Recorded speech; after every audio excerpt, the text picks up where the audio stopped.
Wassalamu ala rasulillah Nabiyyina wa maulana Muhammadin ibni Abdillah wa ala alihi wa sahbihi wa man tabi'ahu wa nasarahu wa walah wa ba'du.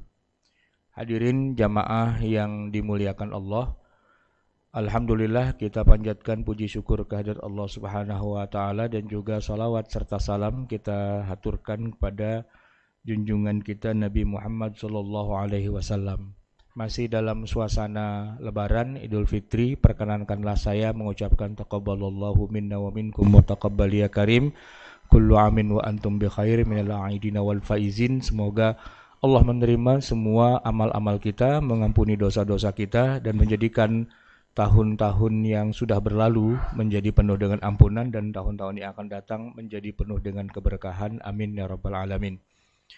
Tema kita masih seputar sumber hukum Islam yang kedua, yaitu hadis atau sunnah Nabi. Kalau biasanya dalam kajian itu dibahas tentang hadis-hadis yang sahih, hadis-hadis yang dhaif, atau hadis-hadis yang palsu, kita hari ini bicara tentang hadis-hadis yang tidak diamalkan dalam kehidupan kita, bukan karena dia dhaif, bukan karena dia palsu, tapi karena ada beberapa faktor. Setidaknya yang saya kumpulkan itu ada 8 faktor yang menyebabkan kenapa hadis itu mungkin sahih, mungkin dia sahih Bukhari, sahih Muslim, tetapi kita tidak mengamalkannya. Kenapa? Nah, ini yang akan kita bahas. Ada 8, saya bacakan saja 8-nya dulu, nanti akan kita uraikan satu-satu dengan contohnya. Yang pertama, hadisnya sahih tapi mansukh. Mansukh itu artinya dicabut atau diganti hukumnya. Tadinya memang hukumnya begitu.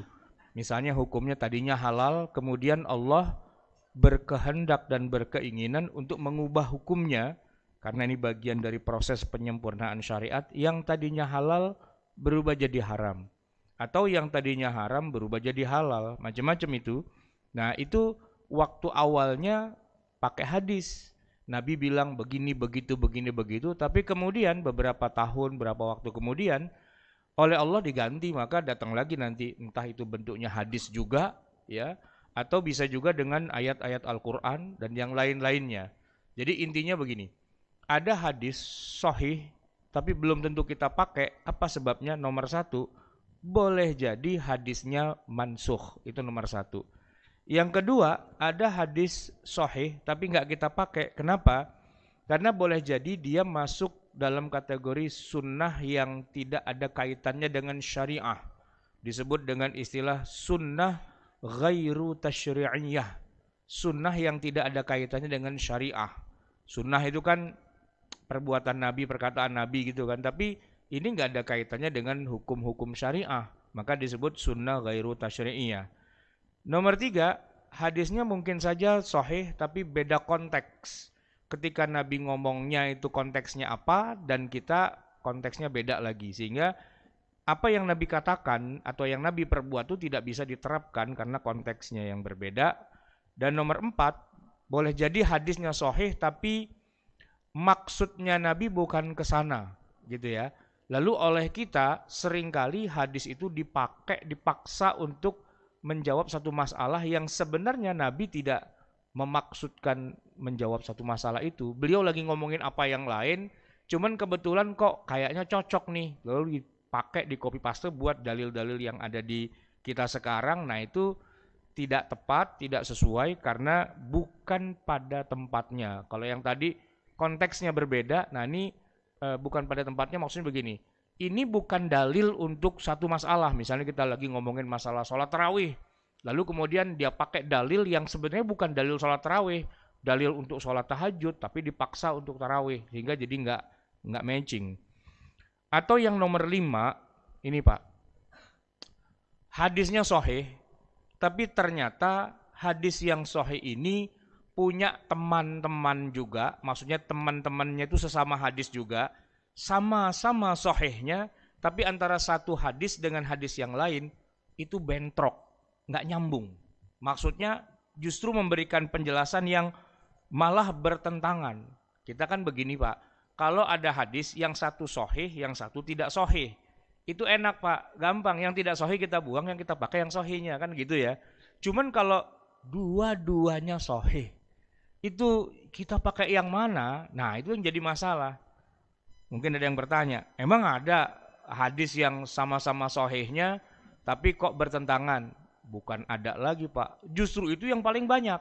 Sama-sama sahihnya tapi bertentangan. Nah, itu nanti akan kita bahas. Ini baru ngomongin indeksnya dulu Pak. Sampai mana tadi? Nomor 5 ya. Hadis sahih tapi kontradiktif gitu kita nyebutnya. Nah nomor 6, ada hadis yang sahih tapi nggak bisa kita pakai. Kenapa? Karena rupanya hadis itu menggunakan gaya bahasa dan urf yang tidak bisa diterjemahkan secara tekstual.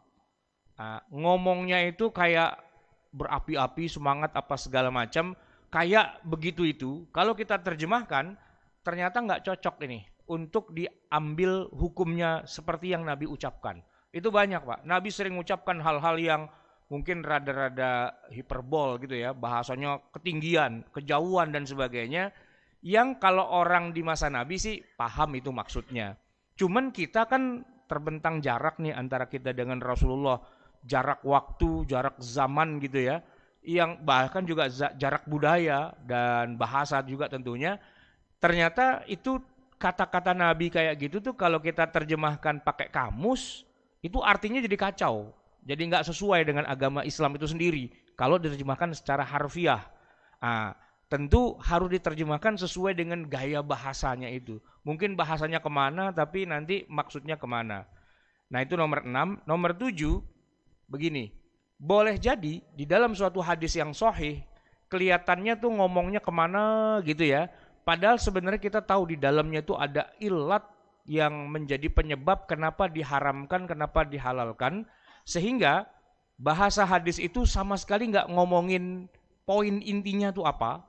Cuman kalau yang di masa Rasulullah tahu poinnya apa, cuman kita nggak tahu apa yang menjadi what's the point sebenarnya dari kata-kata Nabi itu maksudnya apa sebenarnya gitu ya. Dan yang terakhir ada hadis Nabi yang sahih, ini nomor 8.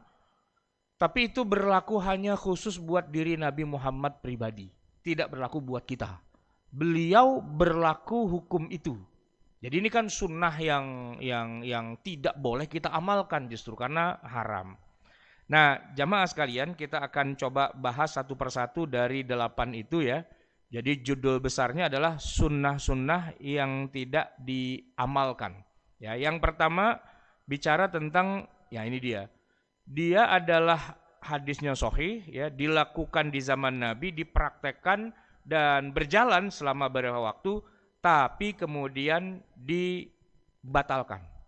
Contohnya adalah hadis Sahih Bukhari, di mana di dalam hadis itu Rasulullah SAW itu pernah berkata begini, kalian itu menikahlah dengan para wanita, gitu ya, dengan memberikan mahar yang sedikit saja, ya, dengan selembar pakaian.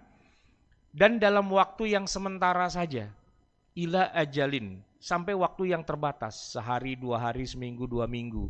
Itu hadisnya Sahih Bukhari, Sahih Muslim. Ini saya bacakan lengkapnya begini. Abdullah bin Mas'ud radhiyallahu an bercerita pada kita, kunna naghzu ma'a Rasulillah. Dulu kita berperang bersama Rasulullah, walaisa lana syai'un, dan kami tidak mengajak istri-istri kami. Nah, yang jadi masalah begini Pak, kalau Rasulullah SAW, beliau kemanapun perang pasti bawa istri. Yang namanya juga pimpinan, panglima, lengkaplah fasilitas, istri diajak. Walaupun nanti yang diajak nggak semua juga, kalau sama-sama itu mana namanya jadi rombongan Pak ya. Satu aja, maka diundi. Siapa yang namanya keluar itu diajak sama Nabi ikut. Tapi kalau para sahabat itu perang seminggu, 2 minggu, sebulan, 2 bulan, keluar dari kota Madinah, berbulan-bulan bahkan, bininya nggak ada yang ikut Pak. Kalau semua ngajak bini, itu namanya family gathering, gitu Pak. Nggak jadi jihad lagi itu ya kan, karena bawa istri gitu loh. Jadi nggak bawa istri. Nah masalahnya Pak, kalau seminggu wajar lah, tapi kalau 3 bulan nggak ngajak istri, ini jadi runyem urusan. Kenapa? Kalau urusan iman, nggak usah ditanya lah, sahabat gitu loh, iman kuat. Imron itu loh Pak masalahnya. Itu susah, bagaimana menyalurkan kebutuhan seksual mereka. Nah, ada yang usul begini, ala nastakhsi, boleh nggak kita melakukan kebiri, potong Pak, potong, biar nggak punya hawa nafsu. Karena itu dilakukan oleh para rahib, para pendeta, orang-orang Bani Israel itu begitu kan. Jadi mereka kan nggak kawin, ya. Kenapa kok nggak kawin, kok kuat dan sebagainya? Ya karena dikebiri. Nah itu kan dilakukan oleh umat terdahulu. Nah kita boleh nggak ya kayak gitu ya Rasulullah? Kata Nabi, nggak boleh gitu loh. Soalnya bukan apa-apa. Kalau udah dikebiri, oke udah dikebiri nggak punya nafsu. Perang selesai, pulang ke rumah, bininya bingung. Lah ini kok nggak bisa berdiri, kan susah gitu kan. Maka Nabi ngasih jalan keluar Pak, ya. Rakhasalana, kata Ibnu Mas'ud. Beliau memberikan pada kita keringanan, rukhsah. An-nankihal mar'ata bis-saubi. Kawin dengan perempuan lokal dengan mas kawin selembar pakaian. Selembar pakaian Pak. Ya kalau kita seperangkat alat sholat gitu Pak. Ya. Itu murah banget Pak. Semurah-murahnya mas kawin itu ya seperangkat alat sholat. Dan itu untuk waktu yang ila ajalin. Cuma dalam waktu tempo yang sesingkat-singkatnya gitu. Jadi gini akadnya. Ini sahabat gitu ya, ketemu wanita lokal di daerah situ kan, suka mereka, terus kamu saya nikahi dengan selembar baju ini sampai maghrib. Nah gitu Pak. Jadi dari sekarang nih, habis zuhur sampai maghrib itu mereka nikah. Begitu maghrib expire, selesai gitu. Karena akadnya di awal sudah bilang begitu, expire. Atau kalau yang bajunya agak mahalan dikit, mungkin sampai subuh gitu. Atau yang agak lamaan dikit ya 2 hari lah, 3 hari, 4 hari begitu Pak. Enggak pakai wali, enggak pakai saksi, ya kan? Enggak pakai ijab kabul orang tua gitu bilang wali mengatakan kamu saya nikahkan dengan mas kawin sekian, saya terima nikahnya. Enggak. Ini bukan ijab kabul, cuman ikrar aja di depan perempuan itu, kamu saya nikahkan dengan baju ini, ya dengan menggunakan baju ini, selembar baju ini untuk waktu tertentu gitu. Sampai maghrib, sampai subuh dan sebagainya begitu. Nah, itu mereka kemudian jima, Pak, melakukan hubungan seksual suami istri, begitu waktunya menjelang habis, ya nanti bisa di-renew sih gitu ya, kalau mau masih ada lagi nggak duitnya gitu kan ditanya, masih berapa duit Bang duitnya, ada segini nih, ya udah nambah deh 2 jam lagi gitu misalnya, bisa 2 jam lagi gitu. Nah itu Pak, begitu Nabi kasih rukhsah begitu, kata Ibnu Mas'ud apa? Ya ayyuhalladzina amanu, wahai orang yang beriman, la tuharrimu, jangan kalian mengharamkan thayyibati ma ahallallahu lakum, sesuatu yang baik yang Allah sudah halalkan. Menikah dalam waktu tempo yang sesingkat-singkatnya berdurasi itu adalah sesuatu yang Allah halalkan. Jangan kalian haramkan. Maka pada saat itu mereka pada kawin, Pak. Ya, cari perempuan di mana kawin, tergantung ya duitnya seberapa banyak. Kalau duitnya banyak ya bisa 3 hari gitu kan. Kalau ngepas ya mungkin 2 jam gitu. Ada yang patungan gitu kan. Rawahul Bukhari wa Muslim. Hadisnya sahih sesahih-sahihnya, disahihkan oleh Bukhari, disahihkan oleh Muslim. Berarti itu adalah sahih, Pak. Nah, jadi Bapak silahkan nanti pulang bacakan hadis ini di depan istri-istri kita. Gitu. Hadisnya sahih, Pak, gitu. Tapi berani nggak pada kawin kayak gitu? Berani nggak? Nggak berani. Kenapa? Karena itu kejadiannya hanya di masa Rasulullah dan setelah itu kemudian dinasakh, dihapus. Emang bisa dihapus-hapus gitu? Iya bisa, karena memang yang namanya nasakh itu sebagaimana dalam Al-Quran disebutkan, manansakh min ayatin au nunsiha na'ti bi khairim minha au misliha.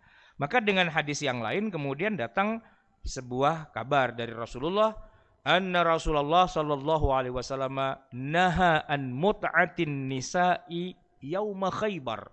Rasulullah itu kemudian melarang mut'ah, nikah dengan kontrak itu pada perang Khaibar. Jadi sesudah itu sudah enggak boleh lagi. Jamaah sekalian, kalau kita enggak menerima konsep nasakh, maka silakan pada kawin kontrak gitu. Nah, saudara-saudara kita yang Syiah yang pada kawin itu dia pakai hadis sahih, Pak. Jangan dikira enggak pakai hadis, sahih hadisnya. Cuman dia enggak menerima konsep nasakh itu, bahwa hadisnya kemudian sudah dihapus gitu ya. Jadi sohe nggak masalah. Tapi ntar dulu, sudah dihapus apa belum? Kalau sudah dihapus, ya berarti sudah nggak boleh lagi. Nah, problematikanya Pak, di dalam kitab Sahih Bukhari dan di dalam kitab Sahih Muslim, itu yang ada cuma matannya aja. Penjelasannya apakah ini masih berlaku apa sudah tidak berlaku, tidak disebutkan. Jadi jamaah sekalian, ini lucunya sebuah masjid punya kegiatan habis sholat 5 waktu, itu ada yang naik ke atas mimbar bacain hadis. Ya kan? Dan karena dia bukan ustadz, cuman bacain doang, bacain bahkan terjemahannya doang dibaca. Ya udah, dia baca terjemahannya persis. Rasulullah membolehkan kami untuk menikahi wanita dengan selembar pakaian untuk waktu yang terbatas. Rawahu Muslim, rawahu Bukhari dan Muslim. Wassalamualaikum warahmatullahi wabarakatuh. Udah kan gitu kan? Itu yang dengar, wah asik nih, wah gitu kan? Dia nggak paham itu. Yang baca hadis kagak paham, yang denger lebih nggak paham lagi. Nah di situ kita harus belajar ilmunya, nggak cuma baca hadisnya doang. Hadisnya bisa jadi sudah tidak berlaku lagi, sudah tidak, dan itu banyak dalam hadis sahih seperti Bukhari, Muslim dan sebagainya itu banyak yang sudah mansukh itu ya. Saya cukup bacakan satu saja karena kalau kita bacakan semua ini ada 40 hadis Pak. Jadi sampai asar belum selesai juga nanti kalau begitu. Baik, yang faktor kedua, kenapa kok sebuah hadis sudah sahih tapi kita nggak pakai? Yang kedua adalah ini Pak, masalah sunnahnya itu, perbuatan Nabi itu tidak ada kaitannya dengan syariah. Tidak ada kaitannya dengan syariah. Nabi ya memang melakukannya, tapi itu nggak ada kaitannya dengan syariah. Contohnya apa? Begini Pak. Laula an asyqa ala ummati la amartuhum bis-siwaki ma'a kulli salatin. Kalau aku tidak memberatkan umatku, pastilah aku perintahkan mereka untuk siwak pada setiap sholat. Nah, hadis ini Pak, ya, ini dualisme. Ada yang bagian syariahnya, ada yang bukan bagian syariahnya. Yang bagian syariahnya itulah siwak itu maksudnya secara bahasa menggosok gigi. Nah, kalau menggosok giginya itu syariah. Syariah. Kita disunnahkan sebelum sholat, waktu wudhu itu Pak, untuk menggosok gigi. Nah, tapi yang bukan syariahnya adalah alat yang Nabi gunakan. Alat yang Nabi gunakan itu apa? Bukan sikat gigi, bukan pasta gigi, gitu ya. Tapi kayu. Beliau menggunakan kayu dari pohon, nama pohonnya pohon arok. Arok, bukan ken arok gitu aja. Nah, itu banyak dahannya dan rantingnya. Nah, rantingnya tuh Pak, dipotek-potekin gitu. Nah, oleh Nabi buat membersihkan giginya. Bahwa membersihkan gigi itu adalah sunnah tasyri'iyah. Sunnah yang kaitannya dengan syariah, gitu kan. Walaupun tidak menjadi wajib, tidak menjadi rukun dalam sholat, dalam wudhu, tapi itu sunnah, gitu kan. Tapi menggunakan kayunya, nah itu tidak ada kaitannya dengan syariah. Memang yang ada di masa Rasulullah ya kayu itu. Nah, apakah kita yang hidup di zaman sekarang tetap terikat harus pakai kayu itu? Jawabannya tidak. Bahwa nanti ada yang mau pakai kayu, monggo. Tapi kalau kita pakai sikat gigi, pakai pasta gigi, ya itu udah benar juga. Karena intinya menggosok giginya, bukan gigit-gigitin kayunya. Gitu loh Pak. Nah ini yang jadi kadang-kadang suka oleng tuh Pak di situ. Banyak orang mengatakan ini siwak. Padahal kayu Pak. Siwak itu bukan kayu. Siwak itu artinya, taswik itu artinya menggosok gigi. Mau pakai kayu kayak, mau pakai sikat gigi, nggak ada urusan, gitu kan? Nah, tapi kayunya memang itu oleh orang haji, orang umroh, karena itulah yang paling murah Pak, gitu loh. Iya, itu Bapak bisa beli sereal segini Pak, dipotong-potong kecil-kecil kan tinggal dibagi-bagiin gitu kan. Nah, satu lagi yang jadi masalah, ini masih kaitannya dengan kayu, yang disebut dengan kayu arok, ya. Nah, orang kita menyebutnya kayu siwak, ya terserah lah, sama dengan orang sekarang menyebut menggosok gigi pakai odol. Salah kan? Karena odol itu merek, itu buatan Jerman. Zaman dulu orang tua kita adanya tuh bukan Pepsodent, bukan apa, tapi adanya odol gitu. Bapak searching di Google, odol gitu. Itu mereknya mungkin di Jerman masih ada. Tapi masuk dalam bahasa kita sehari-hari, sama lah ya di kampung saya itu semua orang itu naik Honda. Dia baru beli Honda, mereknya Vespa katanya gitu. Beli Honda mereknya Vespa, kan susah Pak. Honda dianggap sepeda motor tuh Honda. Sama kita bilang pompa air dengan Sanyo gitu kan. Nah, siwak itu artinya menggosok gigi. Kayunya kayu arok itu nggak ada kaitannya dengan syariah. Nah, yang lucu begini Pak. Memang hadisnya benar, hadisnya tidak salah. Cuman ada dua hadisnya, ya. Yang satu menyebutkan kalau aku tidak beratkan umatku, aku wajibkan mereka untuk gosok gigi setiap sholat. Itu hadis yang sahih Bukhari. Ada juga hadis satu lagi yang sahih juga. Aku wajibkan mereka kalau nggak memberatkan untuk gosok gigi setiap wudu. Nah, pertanyaan saya begini Pak. Jadi sunnahnya sekali apa dua kali? Waktu wudu gosok gigi, waktu mau sholat gosok gigi lagi apa enggak? Hadisnya ada dua Pak. Kira-kira secara nalar itu gimana Pak? Dua kali? Hah? Kalau tadi kan udah gosok gigi nih, kita di wudu, kita gosok gigi, udah kan? Begitu masuk barisan, terus ada hadis bunyinya, saya wajibkan, kalau nggak memberatkan, saya wajibkan untuk gosok gigi setiap sholat. Nah ini Pak, ini sebenarnya harusnya dijamak, digabung hadis ini. Maksudnya setiap sholat itu, ya gosok giginya bukan waktu lagi sholat. Enggak. Allahu Akbar. Sok. Ya enggak lah. Sebelum sholat, gitu kan. Nah sebelum sholat kita ngapain? Kita wudu, gitu kan. Nah pada saat berwudu itulah sekalian kumur, sekalian cuci tangan, sekalian masukin air ke hidung, saat itu kita menggosok gigi. Terserah mau pakai sikat gigi, mau pakai kayu arok dan sebagainya, gitu kan. Nah, karena namanya membersihkan gigi, ada kotorannya. Nah, makanya pada saat berwudu, kita gosok gigi, kemudian kita kumur, maka kotorannya kita buang. Nah, bayangkan Pak, udah qomat di dalam barisan, nunggu imam takbiratul ihram, ya kan? Begitu Allahu Akbar, makmum bukannya Allahu Akbar tapi ngambil kayu. Sok. Saya tanya, ini ibadah ritual atau memang menggosok gigi? Kalau cuma ibadah ritual, nggak ada masalah. Ibadah ritual, mau ada kotorannya, nggak ada kotorannya, pokoknya kosok. Tapi kalau ini judulnya gosok gigi, berarti ada kotorannya. Saya tanya, begitu udah digosok-gosok, ini kan kotorannya nempel nih. Ini diapain? Dibuang? Apa ditelen? Apa diisep lagi? Apa diapain? Apa taruh di sini? Nah, dikantongin kan? Berarti kan ada kotorannya di kantong itu. Nah, itu yang jadi pertanyaan. Jadi logikanya sebenarnya bukan pada saat lagi mau takbiratul ihram. Karena apa? Karena membersihkan gigi. Jamaah sekalian, sunnah fitrah itu kan, potong kuku, ya kan?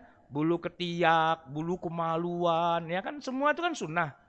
Nah, tapi kan kalau lagi khutbah, imamnya sambil bersihin ketiak kan nggak benar, ya. Atiullah wa atiur rasul, gitu kan nggak benar. Bukan di situ tempatnya. Tadi waktu lagi mandi janabah, pada waktu lagi wudu, ya kan.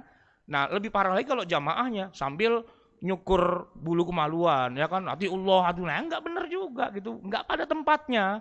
Jadi harus dimasukkan konteksnya itu kayak gimana. Nah, itu jamaah sekalian, ya.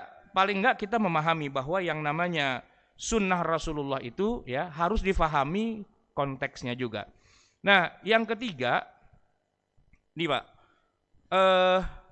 Rasulullah SAW pernah bersabda begini, apabila ya kalian menemukan seekor anak kambing yang hilang, itu kan ada lagunya Pak, di mana anak kambing saya gitu kan ya. Nah itu kata Nabi, maka anak kambing itu menjadi milik kamu. Itu bunyi hadisnya. Khudha, ambil anak kambing itu, fa innama hiyalaka. Anak kambing itu otomatis jadi milik kamu. Kalau ngelihat ada anak kambing hilang, nyasar nggak ketahuan mana induknya dan sebagainya, ketemu anak kambing, udah bawa pulang, sembelih makan, gitu kan.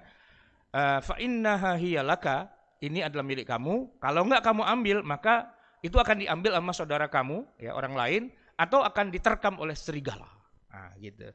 Tapi itu kejadian di masa Rasulullah, Pak, gitu. Di masa sekarang kita nggak bisa, anak ayam nih lewat gitu kan, langsung kita potong, kita sembelih, nggak bisa. Apalagi ada barang punya orang lain yang lewat begitu saja, nah itu tidak bisa otomatis menjadi kita pakai begitu saja. Karena apa? Karena konteksnya di zaman Nabi dengan di zaman kita beda. Kemudian jamaah sekalian, nah ini yang menarik nih, yang nomor 4, bahwa ada hadis-hadis yang seringkali dipakai tapi bukan pada tempatnya. Bukan pada tempatnya. Jadi ada misalnya orang pada ribut tentang hadis sholat tarawih itu berapa rakaat gitu. Itu Pak, karena memang di zaman Nabi tidak pernah disebutkan sholat tarawihnya berapa rakaat. Yang ada Nabi cuma sholat tarawih 3 kali. Yang di situ tidak menyebutkan berapa jumlah rakaatnya sholat tarawih. Bahwa disebutkan malam pertama, malam kedua, malam ketiga, makin lama makin banyak, makin penuh, lalu malam keempat Nabi nggak sholat. Udah gitu aja. Tapi berapa jumlah rakaatnya nggak ada. Makanya memang ada perbedaan pendapat ya di antara para ulama berapa. Nah, yang lucu adalah ada hadis yang menyebutkan Nabi sholatnya tidak pernah lebih dari 11 rakaat, baik di dalam Ramadan dan juga di luar Ramadan. Nah, ini kadang-kadang hadis ini dipakai, dicolokin di sholat tarawih, celek gitu. Sehingga akhirnya disimpulkan bahwa tarawih yang benar adalah 11 gitu. Padahal nggak benar itu Pak. Nggak benar kalau 11. Kenapa? Karena hadis tentang 11 rakaat itu adalah hadis tentang tahajud, bukan tarawih. Kalau tarawih, ya terserahlah kita mau beda-beda, ada yang 23, ada yang 11, bahkan Imam Ibnu Taimiyah 40 rakaat dan sebagainya, itu wilayah khilafiyah, tapi tidak bisa. Karena apa? Karena tahajud sudah ada sejak awal, turun wahyu Nabi sudah tahajud. Dan jumlah rakaatnya memang udah segitu tiap malam di dalam Ramadan, di luar Ramadan. Sedangkan tarawih adalah sholat yang berbeda di luar dari sholat tahajud. Nah, sholat yang di zaman Nabi juga hanya cuma 3 kali. Maka kalau mau yang agak lebih benar Pak, sholat tarawih yang seperti Rasulullah itu yang sudah dilakukan oleh kita sekarang selama ini. Yaitu cuma 3 malam doang. Malam pertama, malam kedua, malam ketiga. Gitu. Itu yang rada beneran dikit Pak tuh ya kan. Ya, ntar pada bercanda. Jadi begini saya jelasin Pak ya. Syariat sholat tarawih itu memang belum final di masa Rasulullah, belum final banget. Finalnya itu nanti di zaman Umar gitu. Baru di zaman Umar ada sholat tarawih tiap malam ya, yang diimami oleh Ubay bin Ka'ab, yang diperintahkan oleh Umar. Dan Umar mengatakan inilah bid'ah yang paling nikmatu bid'ah hazihi gitu ya. Nah itu memang beliau melakukannya tiap malam gitu. Kalau bilang enggak, saya enggak mau pakai Umar, saya mau pakai Rasulullah, ya udah berarti ente sholat tarawihnya 3 kali aja. Setelah itu tidak perlu lagi. Kenapa? Takut diwajibkan. Ya emang enggak wajib sih akhirnya, cuman hadisnya itu salah nyolokin gitu Pak. Ini colokan 3 kaki dengan tempat yang 2 kaki, dipaksa-paksa itu rusak stekernya Pak. Baik, jadi ada juga ya nomor 4 itu seperti ini. Nah sekarang yang nomor 5, hadisnya sahih tapi kontradiktif. Itu contohnya apa? Begini Pak. Ini contoh sederhana saja. Wa'il bin Hujr ini punya 2 hadis. Dia seorang sahabat Nabi. Hadis yang pertama dia meriwayatkan A, tapi hadis yang kedua dia meriwayatkan isinya malah B. A dan B ini tabrakan. Padahal yang meriwayatkan dia juga. Wa'il bin Hujr. Di satu hadis dia mengatakan, saya melihat Rasulullah kalau dia sujud, wada'a rukbataihi. Beliau meletakkan dulu 2 lututnya, qabla yadaihi, sebelum kedua tangannya. Wa idza nahadha, kalau beliau bangun dari sujud, ya, rafa'a yadaihi, angkat dulu kedua tangannya, baru kedua lututnya. Ini hadis sahih, ya. Nah, tetapi Wa'il bin Hujr juga meriwayatkan hadis yang sama juga, ya, yang justru isinya kebalik, bahwa saya melihat Rasulullah SAW itu ketika sujud, dia meletakkan dulu 2 tangannya, baru lututnya ketika mendarat. Dan ketika bangun, ketika take off gitu, yang diangkat lututnya dulu, baru kedua tangannya. Ini hadis dua-duanya sama-sama sahih. Nah, yang bikin puyeng kita sekarang akhirnya. Jadi yang benar yang mana? Lutut dulu baru tangan, atau tangan dulu baru lutut? Karena dua-duanya sahih, ya silakan saja ya, boleh pakai yang mana saja. Mau lutut dulu boleh, mau tangan dulu juga boleh, karena dua-duanya sahih. Karena ini bisa digabung ya kan. Cuman yang nggak boleh wajah duluan, itu susah Pak. Gubrak mukanya dulu baru tangan sama kakinya, itu yang nggak ada hadisnya gitu ya.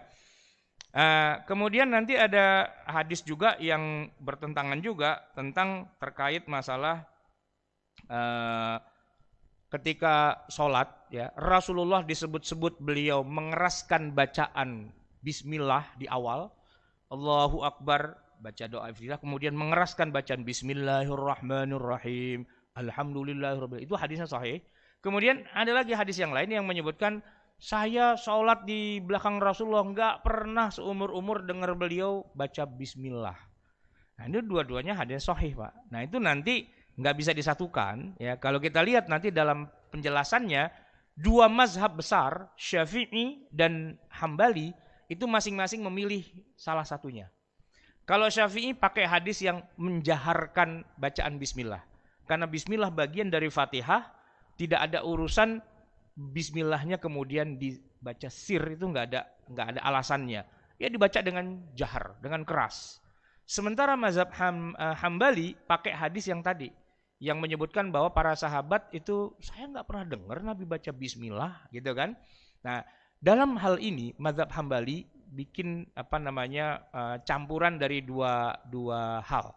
Pertama dia bilang bahwa Bismillah itu bagian dari Fatihah. Cuman waktu bacanya tidak dikeraskan, bacanya sir. Itu yang diajarkan dalam mazhab Hambali. Nah, saudara-saudara kita yang ada di Saudi Arabia, itu rata-rata mereka memang basic fikihnya tuh Hambali. Jadi Bapak kalau haji atau umroh, nggak akan pernah dengar Imam As-Sudais itu mengeraskan Bismillah tuh nggak akan pernah dengar. Karena beliau bermazhab Hambali. Langsung Allahu Akbar gitu ya, setelah baca iftitah, mulainya dengan Alhamdulillahirrabbilalamin. Pasti begitu. Nggak mungkin dia baca bismillahnya dengan keras. Karena Hambali. Ya beliau lahir di sana, besar di sana, tumbuh di sana. Ya begitulah diajarkan oleh guru-gurunya. Hadisnya sahih. Tapi kalau di Indonesia, enggak. Kita rata-rata orang Indonesia itu mazhabnya Syafi'i. Maka di masjid-masjid yang imamnya ngaji belajar agama benar, pasti dia akan keraskan bacaan bismillahnya. Nah yang menarik Pak, pernah Imam Masjidil Haram, Imam Sudais itu datang berkunjung ke Indonesia. Diundang gitu ya sebagai tamu negara, diberikan kehormatan ngimamin sholat Jumat di Masjid Istiqlal. Sholat Jumat Pak, itu kan jahar. Nah karena beliau seorang doktor dalam ilmu fikih perbandingan mazhab, beliau tahu Indonesia, oh Syafi'i gitu kan. Beliau menghormati budaya atau istilahnya yang berlangsung di negeri kita yang Syafi'i ini, maka beliau di dalam sholat Jumat itu mengeraskan bacaan Bismillah. Jadi setelah Allahu Akbar baca doa iftitah, beliau mulai dengan Bismillahirrahmanirrahim. Saya kaget Pak, tumben dengar Sudais baca Bismillah dengan keras, kaget saya Pak. Tapi setelah itu saya mikir, berarti emang dia wise banget. Beliau orang Saudi, mazhabnya Hambali. Tapi karena lagi ada di Indonesia, dia lagi pengen menghormati mazhab yang ada di Indonesia, Syafi'i, keraskan bacaan basmalahnya. Tapi ini memang levelnya susah Pak, ini level Sudais. Kalau level yang baru kemarin sore bisa baca Quran, mah dia ngikutin Sudais walaupun di Indonesia gitu kan. Padahal Sudaisnya kalau di Indonesia bacaannya keras gitu. Tapi ya biar bagaimanapun namanya beliau dari kecil sudah bermazhab Hambali. Nah ya beliau kan berupaya menghormati. Tapi kalau nggak sempurna itu wajar lah. Begitu masuk rakaat kedua, bangun dari sujud, berdiri, lupa dia bismillahnya langsung Alhamdulillahirrabbilalamin. Ya wajar lah. Namanya juga dia bukan orang sini. Ya dia berupaya biar bisa menghormati, ya itu bagus. Tapi jamaah sekalian, dua-duanya ada hadis yang sahih. Baik jamaah yang dirahmati Allah, ini kayaknya waktu kita sudah mau habis ya. Jadi saya langsung aja kepada bagian yang terakhir. Bagian yang nomor 6 deh dulu ya. Tentang gaya bahasa. Jamaah sekalian, gaya bahasa Rasulullah, sebagaimana beliau juga orang Arab, yaitu khas gitu Pak. Orang Arab itu, saya bergaul dengan orang Arab, lahir juga di Mesir gitu ya. Tahu persis lah bahasa mereka kalau kita bandingin dengan bahasa kita itu banyak banyak bumbunya lebay gitu, lebay. Saya cuma nanya begini, kaif halak ya Syekh, apa kabar gitu kan? Dia jawabnya apa Pak? Wallahi bi khair, dia bilang. Demi Allah baik. Saya bilang, ya cuman bilang baik aja, kenapa kayak demi Allah segala sih? Tapi dia terbiasa mengatakan apa-apa wallahi, wallahi, wallahi, begitu kan? Wallahi bi khair, dia bilang gitu.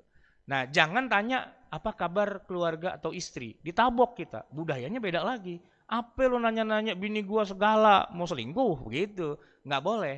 Karena budaya bahasa masing-masing itu beda gitu kan. Nah, Rasulullah juga begitu. Ketika beliau kesel banget melihat ada orang kok nggak sholat ke masjid, Pak, nggak berjamaah. Itu Nabi ngomongnya begini, sungguh demi Allah yang nyawaku ada di tangannya, aku sangat punya keinginan yang kuat untuk membakar rumah orang yang tidak sholat ke masjid. Itu hadisnya Sahih Bukhari, Sahih Muslim, Pak. Jadi Nabi bilang begini, saya akan keliling kota Madinah, harusnya sholat jamaah saya suruh orang lain wakilin, lalu saya akan ajak berapa orang pemuda untuk memanggul kayu bakar, memeriksa rumah-rumah yang ada di Madinah. Ya, kalau sampai ada yang tidak sholat, saya akan bakar rumah itu, gitu Pak. Itu hadisnya sahih Pak, Bukhari Muslim. Gitu. Sekarang saya tanya Pak, kira-kira apa hukum membakar rumah orang? Buat kita sekarang Pak, gitu. Alasannya kagak ke masjid dia, gitu. Kira-kira boleh apa enggak, gitu Pak? Kalau ngelihat hadisnya Pak, Nabi mau bakar, ya kan? Tapi kalau kita tarik ke wilayah hukum, apa hukum membakar rumah orang? Dengan alasan dia nggak ke masjid. Boleh apa enggak? Nggak boleh. Haram hukumnya. Kok jadi haram? Kan Nabi mau melakukan. Gampang. Saya kasih pertanyaan. Berapa jumlah rumah yang sudah dibakar sama Nabi? Di zaman Nabi itu. Berapa jumlah rumah yang sudah dibakar? Nggak ada. Lah tadi ngomongnya mau bakar-bakar, itu namanya bahasa Pak, gaya bahasa.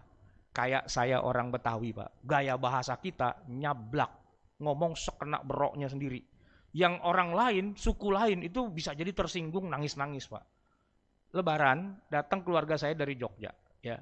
Memang udah lama banget nggak pernah ketemu. Begitu ketemu, woi apa kabar, masih hidup, gitu. Orang Betawi ngomong nyablak aja, masih hidup ente gitu kan. Dia langsung nangis, angkat koper mau pulang. Dia bilang, cariin saya tiket. Kenapa saya bilang udah mati katanya gitu. Ini bahasa akrab orang kita gitu kan. Orang Betawi ngomong emang rada nyablak gitu. Cuman orang Jawa sakit di kuping gitu. Apalagi orang Jakarta Pak, Betawi kan ngomong tuh pakai nada ya. Nadanya begini beda makna. Nada begitu beda makna. Bahkan ada, kalau dalam Quran kan ada panjang pendek Pak. Panjang pendek itu mempengaruhi arti loh Pak. Dalam orang Betawi ya.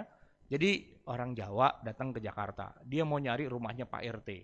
Celingak, ketemu orang Betawi di pinggiran jalan. Dia tanya, masnya tahu nggak rumahnya Pak RT di mana? Ini orang Betawi jawab, tahu gitu. Wah, terima kasih banyak Pak. Gitu kan. Jadi di mana Pak? Tahu gitu kan. Iya kan masnya tahu di mana gitu kan. Tahu gitu. Padahal orang Betawi Pak, kalau tahu, nah itu artinya dia tahu. Tapi kalau tahu, nah itu kan wajib mutasil tuh Pak. Nah itu artinya nggak tahu. Nah itu kan beda cara ngomong ya kan. Malah ini Pak, ada orang yang di zaman Nabi itu Pak ya. Awalnya kan memang mereka belum tahu ya. Kalau orang sholat itu kan ada larangan nggak boleh lewat di depannya. Makanya ada sutroh apa segala macam gitu kan. Kalau dia nggak tahu, ya kan kata Nabi cegahlah gitu loh. Jadi hadisnya begini, idza kana ahadukum yusalli, kalau salah seorang di kalian lagi sholat, fala yada ahadan yamurru baina yadayhi, jangan biarkan ada orang lewat di depannya. Ya, falyadrahu, cegah dia. Itu kata Nabi. Mastata'a, semampu yang dia bisa lakukan, cegah, jangan sampai ada yang lewat gitu. Fa in aba, nah ini Pak yang penting. Kalau si yang mau lewat itu ngeyel, mau lewat juga, apa kata Nabi? Falyuqatilhu, perangi dia, bunuh dia. Wah, jadi setelah baca hadis ini Pak, setiap mau ke masjid itu ngasah golok. Wah, mau kemana Bang? Idul Adha kan masih lama. Ya kali aja ntar ada yang lewat kan tinggal bacok doang gitu ya. Nah itu yang kadang-kadang nggak sesuai ya. Ada hadis bunyi Pak. Idza buyi'al khalifataini faqtulul akhara minha. Kalau ada dua khalifah yang dibaiat, maka khalifah yang kedua bunuh aja. Itu Pak, hadis buat oposisi. Ya, kalau udah ada presiden, terus ada lagi yang mau jadi presiden yang lain, bunuh yang kedua, gitu kan. Nah kira-kira gitu apa boleh kita ngebunuh calon-calon presiden? Ya nggak boleh juga. Hadisnya bukan ke sana maksudnya gitu ya. Tapi memang harus dipahami bagaimana tata cara orang Arab kalau memang mereka sedang melakukan pembicaraan itu gaya bahasanya emang luar biasa. Baik, yang terakhir jamaah sekalian, begini. Ini masalah kekhususan Nabi. Rasulullah Shallallahu Alaihi Wasallam itu kalau menikah, ya, memang itu kan sunnah Nabi kita harus menikah. Tapi tidak semua bentuk pernikahan Nabi itu buat kita tuh cocok atau boleh itu enggak, Pak. Saya kasih tahu nih, Pak. Yang pertama adalah Rasulullah itu sebenarnya beliau itu tidak poligami. Enggak, Nabi itu tidak pernah poligami. Tapi Nabi itu menikah dengan 11 perempuan. Gitu, Pak. Kalau poligami kan asalkan udah lebih dari satu namanya udah poligami. Nah Nabi bukan cuma poligami Pak, tapi istrinya ada 11. Itu perbuatan Nabi, itu sunnah Nabi. Sekarang saya tanya, boleh nggak kita punya istri 11? Nggak boleh. Kenapa? Karena kekhususannya itu ada pada diri Nabi. Hanya beliau saja yang boleh punya istri 11. Kita boro-boro 11, 2 aja juga susah banget Pak. Ya, 2 aja juga susah. Bapak kalau nggak percaya, coba deh tanya ke istri, boleh nggak abang nikah lagi? Itu kalau nggak digampar Pak, gitu kan? Maksudnya nikah yang resmi. Kalau yang diam-diam, saya nggak usah ngomong lah, banyak gitu ya. Nggak usah ustadz juga banyak yang kawin diam-diam kan. Tapi nggak resmi itu Pak. Maksudnya nggak pakai surat dari KUA, nggak pakai surat nikah, karena di bawah tangan. Kalau mau yang asli Pak, yang resmi, itu begitu mau nikah lagi di daerah mana gitu kan? Nah itu KUA sana itu akan minta surat izin resmi dari istri yang menyatakan saya sebagai istri yang sah mengizinkan dengan rela, dengan suka, tanpa ada masalah, tanpa tekanan, mengizinkan suami saya kawin lagi. Itu Pak, itu harus ada. Itu harus ditandatangani sama istri Bapak. Nah itu coba Bapak urus deh surat itu kalau bisa gitu ya. Bagus itu Pak tuh ya. Kalau nggak palang pintu pindah ke jidat itu Pak ya. Nah maka ada teman saya itu cerita begini, dia punya kiainya tuh pinter gitu ya, pinter ngubungin istri maksudnya. Jadi dia punya surat itu Pak, dapat dari istrinya. Cuman Pak KUA di seberang sana itu nanya, Pak Kiai ini kok tanda tangannya nggak ada, cuman cap jempol doang gitu. Dijawab istri saya buta huruf, jadi coba pakai cap jempol gitu kan. Padahal istrinya nggak buta huruf, lagi tidur Pak, dipinjem jempolnya pakai bak stempel diginiin. Pantesan begitu bangun, ini biru-biru apaan gitu ya. Bukan pilkada, bukan pilpres, kenapa ada birunya? Wah nggak tahu dipakai jempolnya buat surat izin. Nah itu ilmu hitam Pak, jangan dipakai, jangan dipikirin kayak gitu ya. Itu tidak benar. Nah tapi contoh yang udah pasti lagi dari Rasulullah adalah bahwa pernah Nabi menikah. Ini menikahnya menarik Pak. Allah Subhanahu wa Ta'ala yang menikahkan Nabi langsung di dalam Al-Quran. Itu ada di dalam surat Al-Ahzab. Pernikahan Nabi. Surat Al-Ahzab ayat 37 nanti Bapak buka di rumah. Al-Ahzab surat 33 ayatnya 37. Falamma qada Zaidum minha wataran zawwajnakaha. Kata Allah nih ya, tatkala Zaid sudah menceraikan istrinya yaitu Zainab. Ya Zainab nih istrinya Zaid dicerai. Zawwajnakaha. Aku nikahkan kamu kata Allah, wahai Muhammad, aku nikahkan kamu dengan dia. Dengan mantan istrinya si Zainab itu. Zawwajnakaha. Jadi begitu udah dicerai, habis masa iddahnya, turun ayat ini. Nah begitu ayat ini turun, Nabi panggil Zaid, mantan suaminya Zainab. Zaid, ada ayat baru turun. Bunyinya begini-begini. Sekarang ente cari mantan istri ente. Cari muter-muter, Zainab lagi di pasar. Zainab, panggil sama Nabi. Kenapa ya? Suruh balikan kita? Enggak tahu, pokoknya dipanggil sama Nabi. Datang Zainab. Begitu ketemu Nabi, Zainab, ikut kemana ya Rasul? Ikut pulang ke rumah saya, kata Rasulullah. Emang ada apa? Tadi malam Allah turunkan ayat, bunyinya kayak gitu, Allah menikahkan kita berdua, gitu. Jadi kamu sekarang sudah jadi istri saya, kata Nabi. Ayo ikut, gitu Pak. Itu khusus buat Nabi Pak. Kita nggak boleh begitu Pak. Ada akhwat, ikut. Apa? Tadi malam Allah turunkan. Nah nggak bisa itu Pak. Itu Nabi doang ya. Wabillahi taufik wal hidayah. Assalamualaikum warahmatullahi wabarakatuh. Jazakallah khairan katsiran kepada Ustadz. Karena waktu telah menunjukkan pukul 13, maka kita cukupkan untuk kajian siang ini. Kita tutup dengan doa kafaratul majelis. Subhanakallahumma bihamdika asyhadu an la ilaha illa anta astaghfiruka wa atubu ilaik. Demikian, wassalamualaikum warahmatullahi wabarakatuh.